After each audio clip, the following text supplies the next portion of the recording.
Bendiciones, hermanos. Es una alegría poder estar reunidos nuevamente en esta ocasión con mi hermano y amigo Daniel, para la discusión y repaso de la lección para esta semana que se titula Confesión de Fe y el Anticristo. Es la lección número 12. Y estamos bien, bien gozosos de esta oportunidad, ¿verdad? Siempre una alegría, un gozo poder hablar de la palabra de Dios, poder aprender unos de los otros. También nosotros podemos aprender de sus comentarios y podemos, ¿verdad?, reflexionar sobre las cosas que se van comentando. Así que les mandamos un saludo cordial a todos ustedes y un abrazo en Cristo Jesús. ¿Cómo estás, Daniel? Hola Carlos, ¿qué tal? La verdad que muy bien, gracias a Dios. Buenas noches a todos los que nos están escuchando. Feliz sábado. Eh, la verdad que gracias a Dios muy bien y bueno, contento como decís de poder repasar esta lección juntos y también sorprendidos porque bueno, ya estamos llegando al fin nuevamente de este trimestre, ¿no? Sí, se ha ido volando el trimestre, pero Así no, es. hemos gozado en las lecciones, hemos repasado muchas cosas, hemos aprendido otras Mm, y, y siempre es de provecho el estudiar la palabra de Dios. Siempre, siempre es de bendición para nosotros y para cualquiera, ¿no? mm. Y nada, y esperamos que no sea la excepción en esta noche.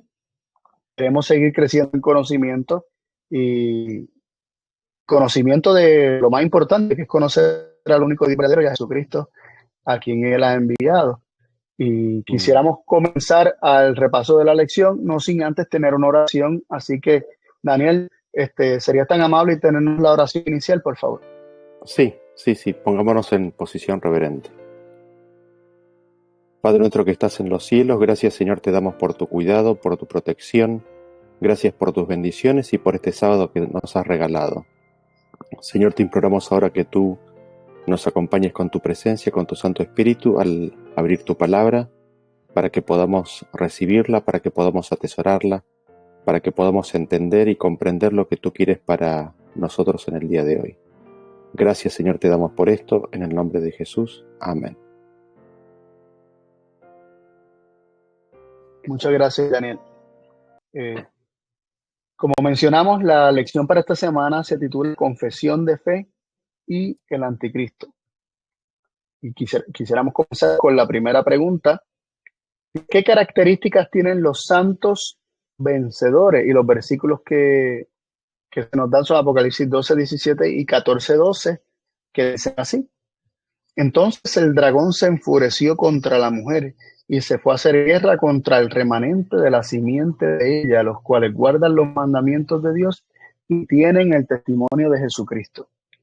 Y el 14:12 dice, aquí está la paciencia de los santos, aquí están los que guardan los mandamientos de Dios y la fe de Jesús. Estos son versículos hermanos, ¿verdad? Son versículos hermanos. eh, se, Se presenta en el 12:17 a un remanente, y el remanente de la simiente de la mujer, que es Cristo. Es el remanente de Cristo, es lo que quedó de Cristo aquí en la tierra, lo que queda de Cristo aquí en la tierra, aquellos que representan los principios del reino de Cristo aquí en la tierra. Y la característica de este remanente de Cristo aquí en la tierra es que guardan los mandamientos de Dios, los guardan, los atesoran, es un mayor tesoro. Las palabras, lo que Dios habla para ellos es un tesoro, y tienen el testimonio de Jesús. Y, y los mandamientos de Dios, pues se nos hace más fácil identificarlos con su ley, ¿verdad? Pero muchas veces no tenemos claro a qué se refiere con el testimonio de Jesús. Eh, y, y no es tan distinto a lo que son los mandamientos de Dios, tiene que ver también con lo que Dios habla por medio de Cristo, porque Cristo testifica de lo que el Padre le ha dado. Nosotros en la primera lección estuvimos viendo, perdón, eh, en otras lecciones anteriores hemos hablado y hemos mencionado que Jesús recibe la revelación de parte del Padre, la revelación de Jesucristo que Dios le dio en Apocalipsis, ¿no? Y, Ujú. y entonces vemos que lo que Cristo testifica es de lo que el Padre le da a él. Cristo lo testifica y lo comparte por medio de sus ángeles a sus profetas. Entonces, y los profetas a los siervos, a aquellos que han de recibir la palabra, o aquellos que la escuchan y la reciben. Entonces, tenemos que recibir el testimonio de Jesucristo, es recibir aquello que Cristo testifica que el Padre le ha dado para que él hable, porque Cristo nada hace de sí mismo. Así que el remanente de Cristo en los últimos días tiene la característica de que guarda, atesora la ley de Dios, la tiene escrita en el corazón, así como Cristo decía, tu ley está en medio de mi corazón en el Salmo 40, pues así también ellos tienen guardada esa ley en el corazón y también reciben las palabras de Cristo, todas las que Cristo ha hablado por medio de sus profetas, las reciben todas, es el testimonio de Jesús, la totalidad de las escrituras. Y en el versículo 14-12 se describen este remanente como pacientes, son unos santos pacientes, tienen paciencia, han desarrollado, digamos que el fruto del Espíritu se ha desarrollado en ellos, son pacientes como Cristo es paciente, ellos atesoran la palabra en su corazón, guardan esos mandamientos y también han recibido o guardan la fe de Jesús. Y la fe de Jesús, ¿verdad? No es motivo de estudio en esta lección, pero la fe de Jesús tiene que ver con precisamente con Cristo como guardando y adorando toda palabra que sale de la boca de su Padre, recibiendo todo lo que su Padre le da. Así que vemos cómo el testimonio de Jesucristo está conectado también con la fe de Jesús, porque por la fe Cristo recibe todas las palabras que el Padre le da, pero Él las testifica perfectamente para nosotros. Por eso Él es el testigo fiel y verdadero, ¿no? No sé qué ve en estos versículos, Daniel. Sí, totalmente. Veo básicamente lo mismo y digamos es la experiencia a la cual somos invitados a entrar, ¿no? A participar, a guardar, a atesorar los mandamientos. Eso no solamente incluye el cuarto, sino que el primero. Exactamente. No solamente el cuarto, sino que también el primero. Ellos tienen el testimonio de Jesucristo, es decir, reciben el Espíritu de Cristo en sus corazones, que clavaba Padre, y tienen la paciencia, un fruto del Espíritu, como mencionabas, guardan los mandamientos nuevamente y la fe de Jesús, ¿no? Qué hermosa experiencia, ¿no? La de poder llegar a tener la fe de Jesús. Esa es la experiencia a la cual nos está invitando, ¿no? El libro de Apocalipsis a que nosotros tengamos, ¿no? Y esto, como vemos, ya está íntimamente conectado con el tema central de esta lección que tiene que ver con el Dios verdadero, ¿no es cierto? Y no sé si quieres pasar a la próxima punto, ¿tienes algo más sobre esta? Sí, no, ahí pasamos a la segunda pregunta que nos dice cuál es el mandamiento de Dios. Esto conectado con que guardan los mandamientos, ¿no es cierto? El pueblo de Dios guardan los mandamientos. A ver, ¿cuál es el mandamiento de Dios de acuerdo a este versículo, ¿no? Primera de Juan 3, 22 al 24, dice, y cualquier cosa que pidiéramos, la recibiremos de Él porque guardamos sus mandamientos y hacemos las cosas que son agradables delante de Él. Y este es su mandamiento, que creamos en el nombre de su Hijo Jesucristo y nos amemos unos a otros como nos lo ha mandado. Y el que guarda sus mandamientos permanece en Él y Él en Él. Y en esto sabemos que Él permanece en nosotros por el Espíritu que nos ha dado. Así que, ¿cuál es el mandamiento de Dios, no? Al cual Él nos invita a que Dios nos invita a que guardemos, a que atesoremos, a que creamos en el nombre de su Hijo Jesucristo, que creamos en quién es Él, en que creamos en su carácter, en su forma de ser, a que creamos en lo que Él vino a hacer, a que creamos en su Hijo, que quizás es uno de los puntos acá claves y principales, ¿no? Y fíjense que como consecuencia o en forma natural, y nos amemos unos a otros, ¿no? Como nos lo ha mandado. Ese es el mandamiento, ¿no? Se parece mucho al primero y al segundo mandamiento que Jesús dio, ¿no es cierto?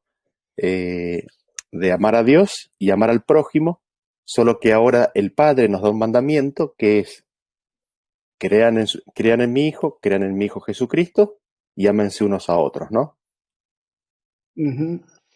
Y está íntimamente relacionado porque creyéndole a Cristo, conocemos cómo es Dios verdaderamente.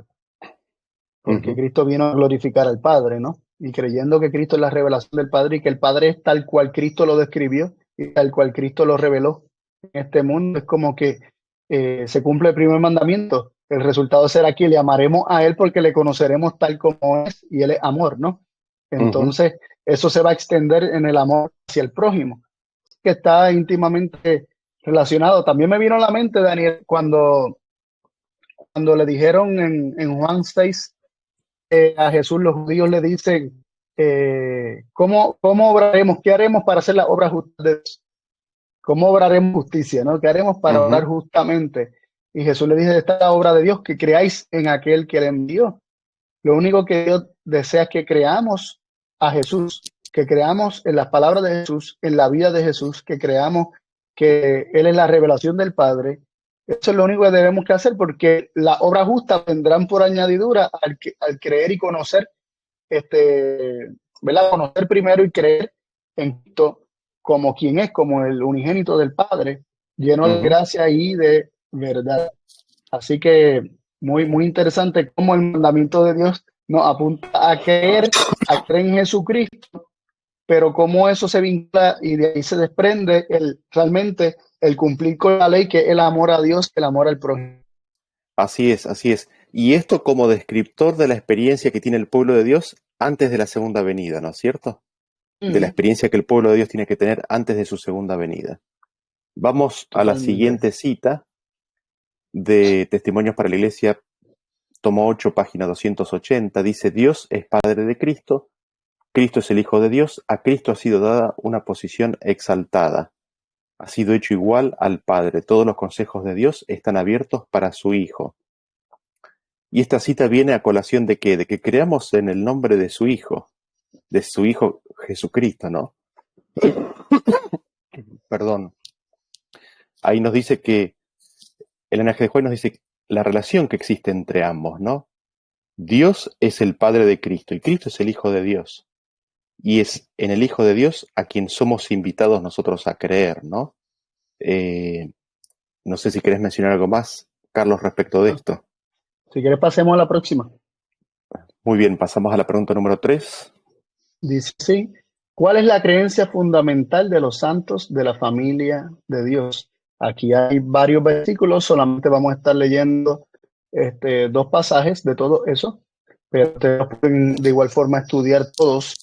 Tienen sus folletos, si no, descárguenlo allá en la página de Tiempo de Reunión, o si no, tírenle foto a esta pantalla y ahí tiene las de los otros versículos. Dice en Efesios 2, 19 al 22.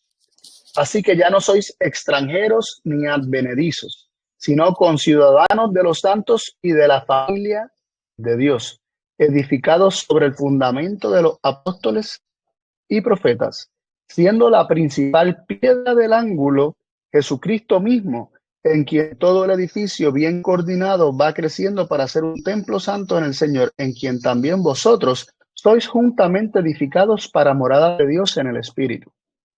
Así vemos que este versículo nos presenta que Jesucristo mismo es la principal piedra, es la piedra fundacional, la piedra que constituye el fundamento del edificio de la ciudadanía, de la ciudad o de la familia de Dios. Así que el fundamento viene siendo Cristo, pero la pregunta decía, ¿cuál es la creencia fundamental? ¿Qué creer acerca de Cristo como esa roca, como esa piedra fundacional sobre la cual se construye todo el edificio de la familia de Dios?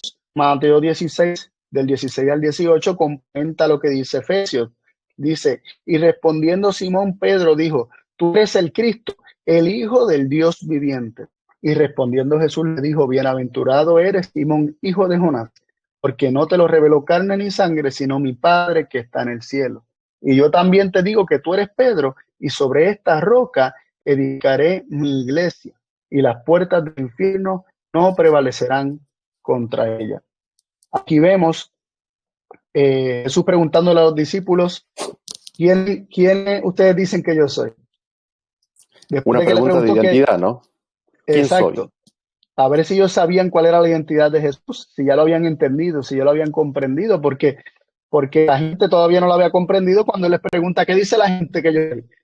Unos dicen que eres Jeremías, otros que eres Elías, Pero otros Elías, que Juan el Bautista, hasta a veces decían, entonces, ¿y ustedes quiénes dicen que yo soy? O sea, ¿quién dicen que yo soy? ¿O qué dicen que yo soy? Y Pedro les respondió, tú eres el Cristo, el Hijo del Dios viviente. Y lo interesante es que esto no es una respuesta de Pedro, esto es el Padre que se lo reveló. Eso no se le reveló la carne de Pedro ni su propio criterio ni juicio, eso fue una revelación del Padre.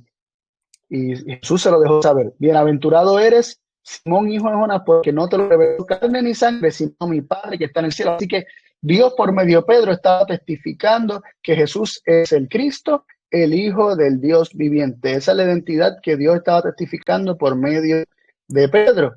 Y luego dice que esa es la roca sobre la cual se edificaría la iglesia, ese edificio de la familia de Dios que se edifica sobre una roca fundacional, siendo Cristo mismo esa roca.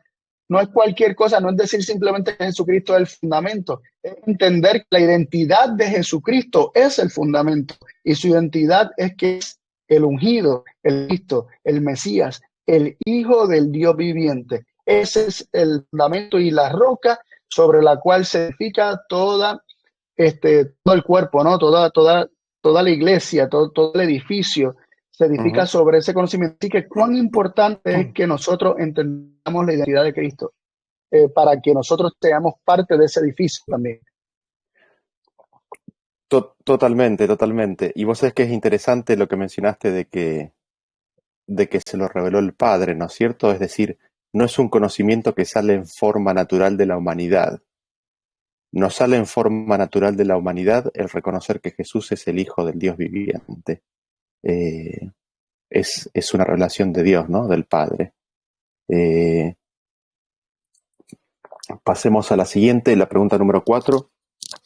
¿Qué es lo que sabemos y debemos testificar? Primera de Juan 4, 9, 14 y 15. Dice, en esto se mostró el amor de Dios para con nosotros, en que Dios envió a su Hijo unigénito al mundo para que vivamos por él. Y nosotros hemos visto y testificamos que el Padre ha enviado al Hijo para ser el Salvador del mundo. Todo aquel que confiese que Jesús es el Hijo de Dios, Dios permanece en él y él en Dios. Y quizás respondiendo directamente a la pregunta, ¿no? ¿Qué es lo que sabemos y debemos testificar? En que Dios ama a la humanidad y que ese amor se demuestra, es visible, lo podemos conocer, apreciar, cuando tomamos conciencia del sacrificio que hizo el Padre, del sacrificio que hizo Dios. ¿Y ese sacrificio en qué consistió? En que dio a su Hijo, en que envió a su Hijo unigénito al mundo para que vivamos por Él. Y acá, digamos, no importa lo que digan las palabras originales, porque el argumento que se está utilizando nos define en forma inmediata la relación que existe entre el que envía y el que es enviado. ¿Y cuál es la relación que existe entre ellos? Es una relación de padre e hijo. ¿Por qué? Porque se presenta esa relación como el argumento principal, la razón principal en la cual o por la cual se demuestra el amor de Dios, ¿no? Y, y eso, el tomar conciencia de eso, el tomar conciencia de eso, tendría que cambiarnos la vida, ¿no? El tomar conciencia de eso es lo que nos pone adentro de ese, o nos para sobre esa plataforma, sobre esa roca, y nos dice que aquel que confiesa esto, aquel que confiesa que Jesús es el Hijo de Dios, Dios permanece en él. Y habíamos leído un versículo hace un ratito que decía que Dios permanece en nosotros por medio de su Espíritu, ¿no? Entonces, cuando nosotros confesamos que Jesús es el Hijo de Dios, Dios significa que Dios permanece en nosotros, que Dios está en nosotros, que Dios por medio de su Espíritu permanece en nuestros corazones. Eh, Esto es, a todas vistas, el centro del Evangelio, ¿no? De tal manera amó Dios al mundo que ha dado a su Hijo. Eh, Esto es lo que sabemos, esto es lo que conocemos, y esto es lo que viene a ser central en la experiencia del pueblo del tiempo del fin que guarda este testimonio, que atesora este testimonio en su corazón y lo comparte con el mundo, ¿no? Tremendo, tremendo. Pasemos a la próxima pregunta. Hay una Ahí, cita por ahí. Hay una cita, sí. Dice, aquel que niega la personalidad de Dios y de su Hijo Jesucristo niega a Dios y a Cristo. Si lo que habéis oído desde el principio permanece en vosotros, también vosotros permaneceréis en el Hijo y en el Padre. Si ustedes continúan creyendo y obedeciendo las verdades que al principio recibieron respecto de la personalidad del Padre y del Hijo, serán unidos juntos con Él en amor. Será vista aquella unión por la cual Cristo oró justo antes de su prueba y crucifixión. Y uno podría decir, bueno, ¿cuál es la personalidad de Dios y cuál es la personalidad de su Hijo Jesucristo? Y ella lo define en otra cita. Ella dice eh, que en el versículo de Hebreos capítulo 1, versículo 1 al 4 y 5, donde dice, este es mi Hijo amado, yo te engendré hoy, ¿no? Que le dio un nombre más excelente que Dios hizo el universo por medio de su Hijo. En esos versículos se muestra la relación que existe entre ambos dos, ¿no? Entre el Padre y el Hijo. ¿Y qué relación existe? Dios es el Padre de Cristo. Cristo es el Hijo de Dios. Es la cita que leímos recién, ¿no es cierto? Y ahí está definida la personalidad de cada uno de ellos. La personalidad de cada uno de ellos está definida por la relación que sostiene con la otra. Jesús es el Hijo de Dios. Esa es la personalidad de Cristo. Dios es el Padre de Cristo. Esa es la personalidad del Padre. Y negar esa personalidad es negar. Es negar a Dios y es negar a Cristo. Y es interesante porque Elena G. de White, en 1906, le habla a unas personas, pero nos habla a todos nosotros. Si nosotros mantenemos y guardamos lo que recibimos en el principio de nuestra experiencia como iglesia adventista, la verdad respecto del Padre y el Hijo, vamos a ser unidos a ellos en amor. Así que es una Tremendo. preciosa promesa, sí. Ujú. Pasamos a la siguiente pregunta, la número 5. ¿Quiénes son nacidos de Dios? Primera de Juan 5:1 dice, todo aquel que cree que Jesús es el Cristo es nacido de Dios, y todo aquel que ama al que engendró, ama también al que es engendrado por él. Y esto es tremendo, o sea, parece un corto y simple versículo, pero tiene mucha importancia y significancia. O sea, cuán importante es creer que Jesús es el Cristo, el ungido. Si es ungido, fue ungido por alguien, ¿no? Alguien lo ungió, alguien derramó su espíritu, su óleo de alegría sobre él. Así que Cristo, Jesús, siendo el Cristo, es necesario que creamos en Jesús como el Cristo para nacer de Dios. Y precisamente hemos estado viendo cómo la personalidad de Jesús está vinculada a su identidad como hijo. De hecho, esa es su personalidad, su identidad como hijo. Y cuán importante es creer en Jesús, que es un hijo para nacer de Dios. Si no creemos que Jesús es hijo, entonces tampoco creemos que Dios es padre. Todo se vuelve meramente títulos y nombres y no una realidad. Entonces ya Dios no tiene, ¿no?, un padre con una familia. Pero cuando Perdemos nuestra nosotros identidad como hijos, ¿no? Ya dejamos perdemos de ser nacidos. exactamente, para poder nacer de Dios, tenemos que entender que Dios es un Padre. Tenemos que creer que la personalidad del Padre y su identidad están fijadas en que Él es Padre. Y esto lo conocemos por medio del Hijo que tiene Jesucristo, de su Hijo unigénito. Y todo el que ama al que engendró, ¿quién engendra? Dios. Ama también al que es engendrado por Él. Esto es tanto Cristo como nuestro prójimo. Uh-huh. Cuando nosotros conocemos que Dios es Padre por medio de Jesucristo, entonces nosotros entendemos la magnitud del amor. En esto se mostró el amor de Dios, como vimos hace unos versículos atrás. Entendemos la magnitud del amor de Dios, lo recibimos como Padre, recibimos su Espíritu que clama Abba Padre, y amamos al que engendró, que a su Hijo Jesucristo. Por lo tanto, no rechazamos ni al Hijo ni al Padre, pero tampoco rechazamos, sino que amamos también a todos nuestros hermanos que también han sido engendrados por Él, que también se constituyen como hijos de Dios. Amén. Amén. Y dice la pregunta número 6, ¿cuál es nuestra fe que vence al mundo? Primera de Juan 5, 4 y 5. Porque todo lo que es nacido de Dios vence al mundo. Y esta es la victoria que ha vencido el mundo, nuestra fe. ¿Quién es el que vence al mundo sino el que cree que Jesús es el Hijo de Dios? Y aquí se conecta con el versículo anterior, ¿no es cierto? Porque todo aquel que cree que Jesús es el Cristo es nacido de Dios. para nacer de Dios hay que creer que Jesús es el Hijo de Dios, el Cristo, ¿no? Y ahora nos dice que aquel que es nacido de Dios, es decir, aquel que creyó o que cree que Jesús es el Cristo, el Hijo de Dios, vence al mundo. Y esta es la victoria que ha vencido al mundo, nuestra fe. Nosotros miramos la vida de Jesús y Jesús aquí en la tierra pudo vencer gracias a la conexión que él tuvo en forma constante con su Padre, ¿no? Y esa fe que Cristo manifestó aquí en esta tierra es la fe que nos quiere dar por medio de su Espíritu. ¿Quién es el que vence al mundo? El que cree que Jesús es el Hijo de Dios. Hay una única forma de vencer en este mundo. Y nosotros podemos ir a las 7 iglesias de Apocalipsis, ¿no es cierto? Y todas ellas terminan al que venciere, al que venciere, al que venciere. Nosotros vivimos en la iglesia de la Odisea. Para vencer es necesario que creamos que Jesús es el Hijo de Dios. Es nuevamente la roca, ¿no es cierto? La única plataforma sobre la cual nos podemos parar para poder ser vencedores en este conflicto contra el mal y las tinieblas. Me viene a la mente, Daniel, precisamente que Jesús venció por creer que él era el Hijo de Dios. Porque Así vemos es. que todas las tentaciones venían recargadas de si eres el Hijo de Dios, cuestionando o tratando de poner en duda su identidad como un Hijo de Dios. Y Jesús se aferró a que su Padre mismo le dijo, tú eres mi Hijo amado en quien yo tengo contentamiento. Y aferrarse a la palabra de Dios por encima de tratar de probar una identidad, le dio la victoria sobre las tentaciones del desierto, pero aún en la cruz todavía eso fue lo que le dio la victoria.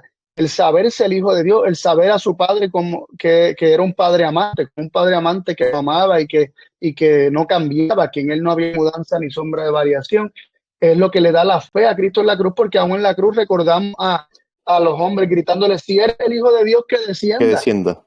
Todavía son las mismas tentaciones, todavía era el mismo ataque, tratando de hacer que Cristo dudara de la De su palabra de su condición. Padre y de su condición como Hijo de Dios y de su Padre como, obviamente al dudar de que él es un hijo amado de Dios, también está dudando de que Dios es un Padre amante. O Sí, sea, cuando sí, sí, dudamos sí. de nuestra identidad como hijos amados, realmente estamos dudando de Dios como Padre amante. Entonces, vemos que la victoria se encuentra precisamente en aferrarnos a lo que Dios dice que somos y que somos sus hijos y que valemos tanto para Él como su propio Hijo Jesús, porque precisamente dio a su Lo Hijo para entregó. demostrarnos, lo entregó para demostrarnos que de tal manera nos amaba. Exactamente. Y nosotros vemos esto en esta cita de Drenaje de Juárez, que dice: una ofrenda completa ha sido hecha porque Dios amó de tal manera al mundo que dio a su Hijo unigénito, no un hijo por creación como lo son los ángeles, tampoco un hijo por adopción como es el pecador perdonado, sino un hijo engendrado en la imagen expresa de la persona del Padre, y en todo el resplandor de su majestad y gloria, uno igual con Dios en autoridad, dignidad y perfección divina. En él habitó corporalmente toda la plenitud de la deidad. Esta es la fe de Jesús que hemos de manifestar en nuestra vida, ¿no? Pasemos a la pregunta 7. Dice así, ¿cuál es el testimonio que Dios ha dado acerca de su Hijo? Leemos 1 Juan 5, del 6 al 12, dice, este es Jesucristo, el que vino por agua y sangre. No por agua solamente, sino por agua y sangre. Y el Espíritu es el que da testimonio. Disculpen, una aclaración, esta versión es de la Reina Valera actualizada, esta que estamos leyendo ahora mismo. Ahí te recomienda que lea esas versiones. Estamos leyendo de la actualizada. Dice, porque tres son los que dan testimonio, el espíritu, el agua y la sangre, y estos tres concuerdan en uno.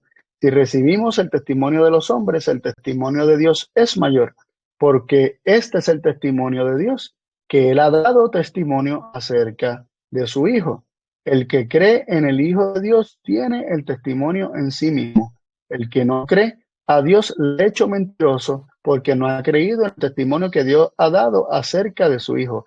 Y este es el testimonio que Dios nos ha dado vida eterna, y esta vida está en su Hijo. El que tiene al Hijo tiene la vida. El que no tiene al Hijo de Dios no tiene la vida.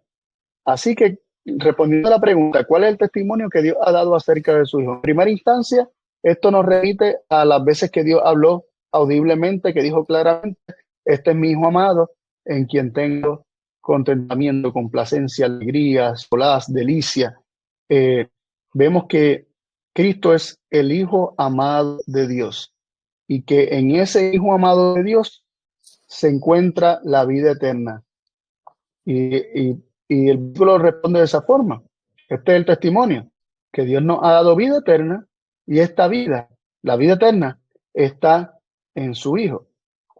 En Cristo Jesús, en el Dios, está la vida eterna y podríamos ver por qué. Porque por medio de Cristo es que conocemos al único Dios verdadero.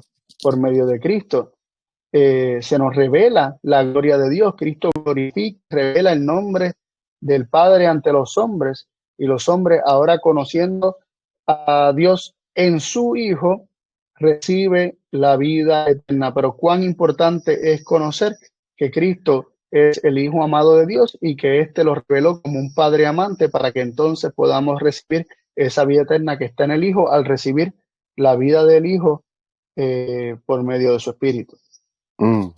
Amén, así es. Y pasamos a la siguiente pregunta. ¿Cuál es la principal característica del anticristo? ¿Qué es lo que niega? Primera de Juan 2, 22 al 23 y segunda de Juan 1, 17. Y quizás ahí podemos pensar en la palabra anticristo, ¿no? Anticristo es algo que está en oposición, en lucha, contrario a Cristo, ¿no?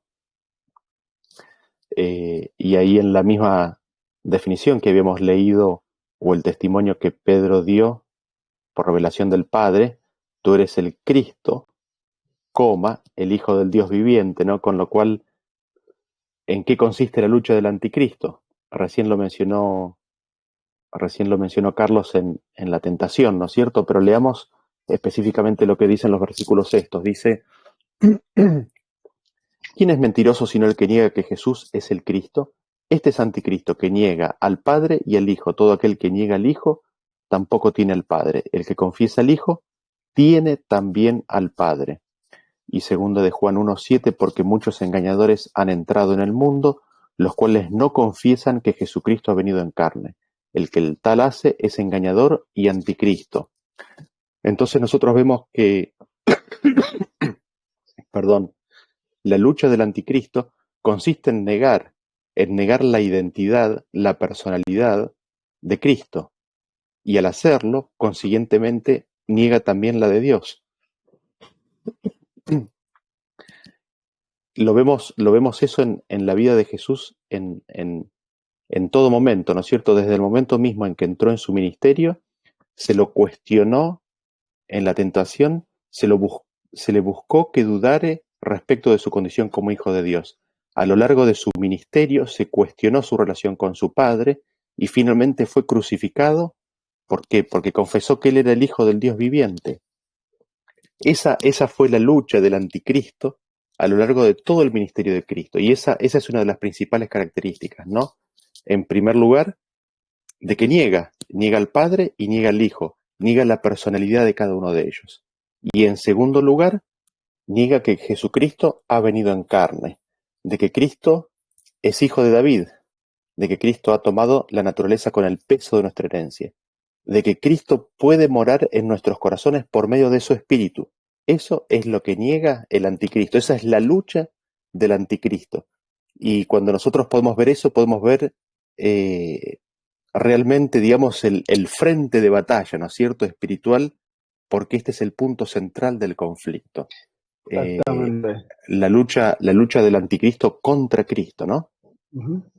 Sí, y precisamente negar eso, que el tratar de ocultar que Dios sea el Padre de Cristo y Cristo sea el Hijo de Dios. Vemos que ahí no dice que el que niega a Dios y a Cristo, dice el que niega al Padre y al Hijo, apelando directamente a una relación real existente, la cual se quiere ocultar y se quiere desaparecer, ¿no? El anticristo lucha para destruir como una realidad el hecho de que Dios es el Padre de Cristo y que Cristo es el Hijo de Dios, y también lucha para que el hombre no crea que Jesucristo es quien viene en tu carne, que viene a mi carne, que Cristo es quien mora en nuestros corazones.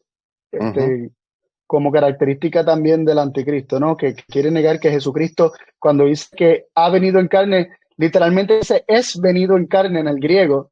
Ujú. De eso, A.T. Jones tiene un sermón completo hablando sobre, sobre que Jesucristo es venido en carne, citando este versículo, dice que eso significa que viene a la tuya, a la mía, a de cualquiera, Ujú. no solamente que se humanizó o se encarnó hace mucho tiempo atrás, sino que Él es quien viene a nuestra carne, y hasta el cual tiene algunas citas en referencia a esto, que por motivos de tiempo y espacio no las vamos a cubrir, pero muy interesante, no deja de ser interesante todo esto. Sí, y vos fíjate que, digamos, en esta lucha del anticristo, lo que hace es cuando se pierde de vista esta relación, se pierde de vista el amor de Dios. Ujú. Eso es lo que está buscando Satanás lograr, de que no podamos comprender y conocer el amor que Dios tiene por cada uno de nosotros como un verdadero Padre. Esa es parte, digamos, del conflicto este. Y podemos leer una cita respecto de este tema, dice, hablando de Satanás, nuestro Señor dice que no permaneció en la verdad. Él fue una vez un querubín protector, glorioso en belleza y santidad, era el siguiente a Cristo en carácter y exaltación. Fue con Satanás que el autoensalzamiento tuvo sus orígenes. Él llegó a tener celos de Cristo y lo acusó falsamente, y luego le echó la culpa al Padre. Estaba envidioso de la posición que tenían Cristo y el Padre, y retiró su lealtad hacia su comandante del cielo, perdiendo su alto y santo estado. A pesar de que los ángeles tenían un conocimiento de Dios y de Jesucristo, a pesar de que eran felices en su glorioso servicio hacia el Rey del cielo, sin embargo, a través de representaciones deshonestas de Cristo y del Padre, el malvado engañó a una gran compañía de ángeles, los atrajo en simpatía hacia sí mismo y los asoció consigo mismo en la rebelión. Satanás y sus simpatizantes vinieron a ser los declarados antagonistas de Dios, establecieron su propio imperio infernal y establecieron bandera de rebelión contra el Dios del cielo. Todos los principados y potestades del mal se agruparon para el trabajo de derrocar el gobierno de Dios. Así que bueno, ahí tenemos un poquito el contexto de la caída de Lucifer, ¿no? Y de cómo fue una lucha centrada en la persona de Cristo en primer lugar, ¿no? Tuvo celos, envidia de Cristo. Pasemos a la siguiente pregunta. Dice, ¿qué confiesan los que son de Cristo? ¿De quién son los que no lo confiesan? Hace esta pregunta en Primera de Juan 4, del 2 al 3 leemos, en esto conoced el Espíritu de Dios. Todo espíritu que confiesa que Jesucristo ha venido en carne es de Dios. Y todo espíritu que no confiesa que Jesucristo ha venido en carne no es de Dios. Y este es el espíritu del anticristo, del cual vosotros habéis oído que ha de venir y que ahora ya está en el mundo. El espíritu del anticristo busca ocultar que Jesucristo es quien viene a nuestra carne. Dice que los que son de Dios confiesan que Jesucristo ha venido, o como dicen muchas versiones, es venido en carne. Es que en castellano suena raro y muchas veces las traducciones buscan ajustarlo a que suene coherente, pero en griego está en tiempo presente, que Jesucristo es venido en, en carne. Mm, Y versiones más antiguas van a decir que Jesucristo es venido en carne. Este, y vemos que esto se conecta con la pregunta anterior. Eh, el anticristo busca que nosotros, que se oculte o que nosotros conozcamos que Jesucristo es venido en carne. Pero todo espíritu, todos aquellos que son de Dios, son los que confiesan, que reconocen que Jesucristo es quien viene a morar, que Jesucristo viene a morar en nuestra carne como Él lo prometió. No os dejaré huérfanos, vendré a vosotros. mm. Entonces los que no lo confiesan, los que confiesan lo otro, lo opuesto, los que niegan que Jesucristo es quien viene a nuestra carne, es quien viene a nosotros, pues nos dice el versículo que son del anticristo. Así es. Y Y ahí dice, tenemos está una así, cita, ¿no? sí, cada día con Dios del 21 de abril. Dice, hubo ángeles que fueron expulsados del cielo porque no quisieron obrar en armonía con Dios. Cayeron de su elevada condición porque querían exaltarse a sí mismos. habían llegado a esa situación porque se olvidaron de que su hermosura física y de carácter provenían del Señor Jesús. El hecho que los ángeles caídos querían ocultar era que Cristo es el unigénito Hijo de Dios, y por eso llegaron a la conclusión de que no tenían por qué consultar a Jesús. Un ángel comenzó el conflicto y lo fomentó hasta que hubo rebelión entre los ángeles en las cortes celestiales. Se exaltaron debido a su belleza. Mira qué interesante, Daniel. Lo que lleva a cualquier sistema, a cualquier hombre, a negar o a ocultar el hecho de que Jesucristo sea el Hijo unigénito de Dios, es el deseo de exaltación propia. El espíritu de exaltación propia te lleva a cancelar la realidad del Padre y del Hijo. El espíritu de autosuficiencia te lleva a destruir lo que es el modelo divino de fuente y canal. Y para tratar de borrar de que dependemos de Dios, de que no tenemos vida en nosotros mismos y de que nos debemos a Dios y a su Hijo. Es que la vida de Cristo y la existencia y la identidad misma de Cristo es una declaración en contra de eso, ¿no? De que absolutamente todo lo que nosotros podamos llegar a tener es porque lo hemos recibido, es un regalo. Es impresionante, la verdad que es impresionante. Y acá es como que vemos que el conflicto, digamos, del anticristo no es que empezó en la tentación en el desierto, sino que en realidad el conflicto respecto de la identidad de Cristo y de quién es Cristo empezó mucho antes, ¿no es cierto? Empezó en las cortes celestiales y fue eje central del conflicto en el principio mismo del gran conflicto. Con lo cual, si nosotros miramos la línea, digamos, de la historia, no sería tan solo natural esperar que este sea el mismo centro de conflicto hasta la finalización del mismo. Por supuesto que sí, ¿no? Y vamos a la siguiente pregunta, la número 10, dice, ¿qué deja de practicar aquel que es nacido de Dios? ¿Quién le guarda? 1 Juan 5:18 dice, sabemos que cualquiera que es nacido de Dios no peca porque el que es engendrado de Dios se guarda a sí mismo y el maligno no le toca. Entonces, es interesante porque la palabra practicar ahí también está haciendo referencia a 1 Juan 3, creo que era el 18, no me acuerdo bien, o 3, el 3:9, 10 por ahí, que dice que la simiente de Dios permanece en él y no practica el pecado, ¿no? Cualquiera que es nacido de Dios no peca. ¿Por qué? Porque es engendrado de Dios. Y el maligno no le puede tocar, ¿no es cierto? Quisiera mencionar que hay otras versiones que traducen este versículo diciendo que no peca porque el que es engendrado de Dios le guarda. Como siendo Cristo el engendrado de Dios, el que guarda al que es nacido de Dios, y entonces el maligno no le puede tocar. Solamente lo menciono como una posible traducción alterna, Alternativa, ¿no? sí. Sí,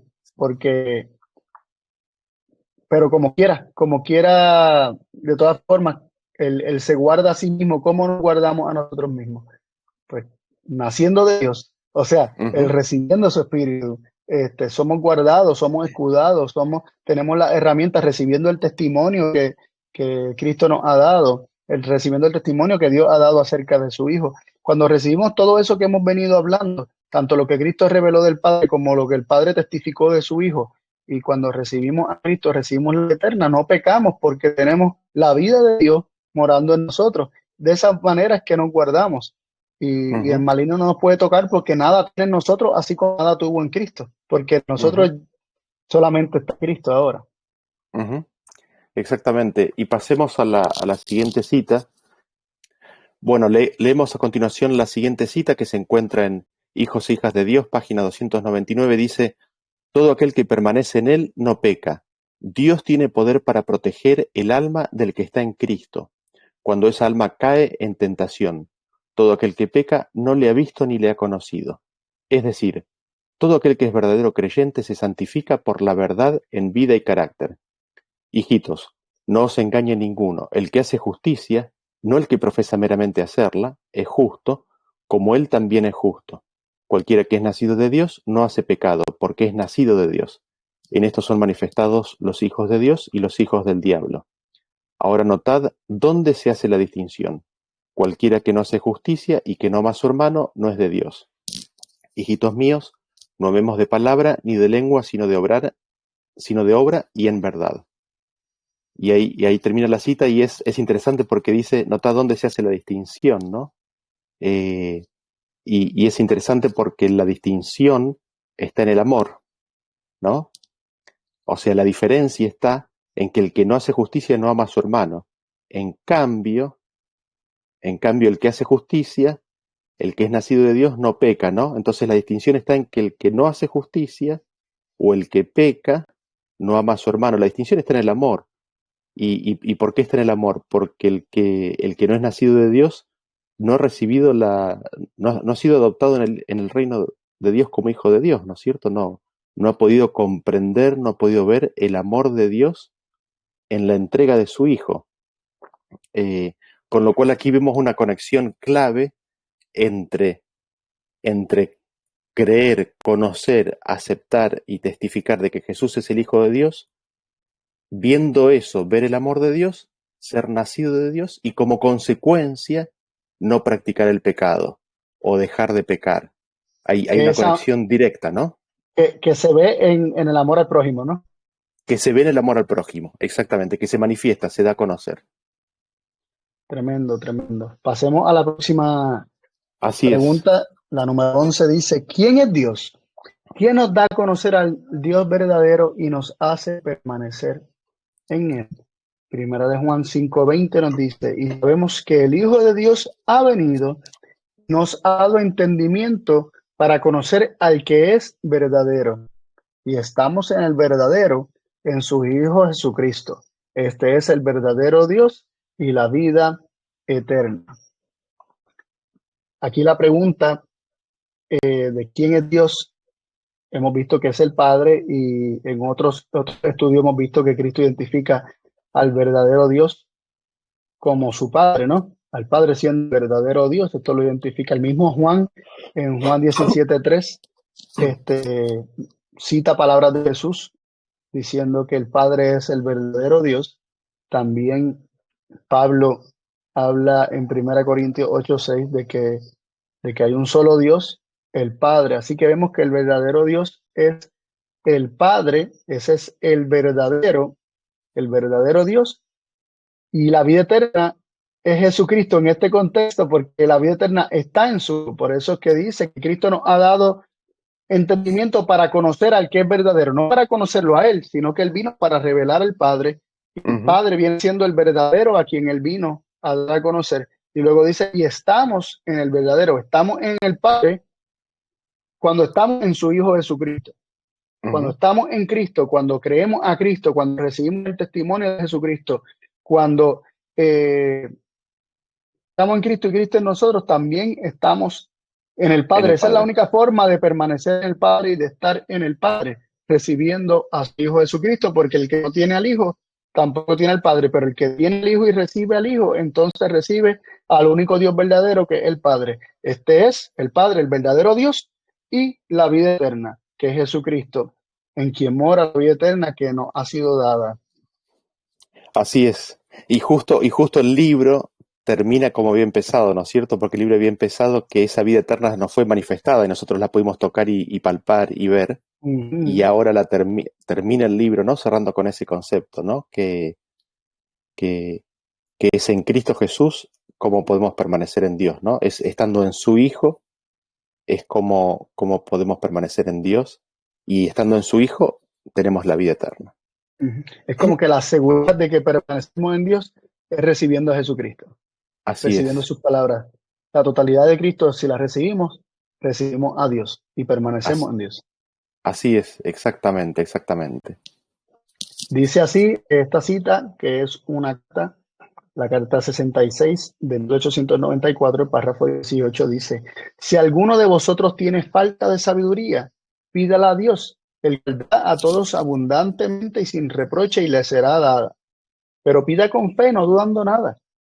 Y cualquier cosa que pidamos la recibiremos de él, porque guardamos sus mandamientos y hacemos las cosas que son agradables a sus ojos. Y sabemos que el Hijo de Dios ha venido y nos ha dado entendimiento para que conozcamos al que es verdadero. Y estamos en el que es verdadero, sí, en su Hijo Jesucristo. Este es el verdadero y este es el Dios verdadero y la vida eterna. Hijitos, guardaos de los ídolos. El Señor pronto vendrá. Queremos esa comprensión completa y perfecta que solo el Señor puede dar. No es seguro atrapar el espíritu de otro. Queremos el Espíritu Santo, que es Jesucristo.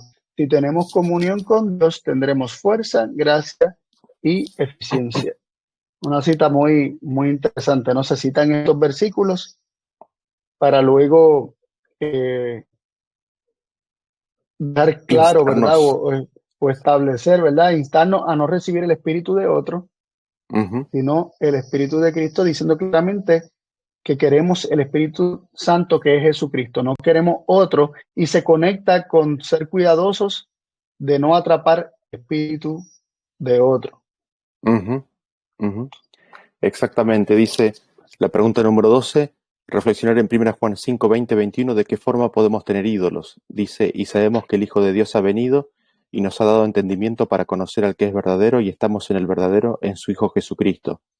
Este es el verdadero Dios y la vida eterna.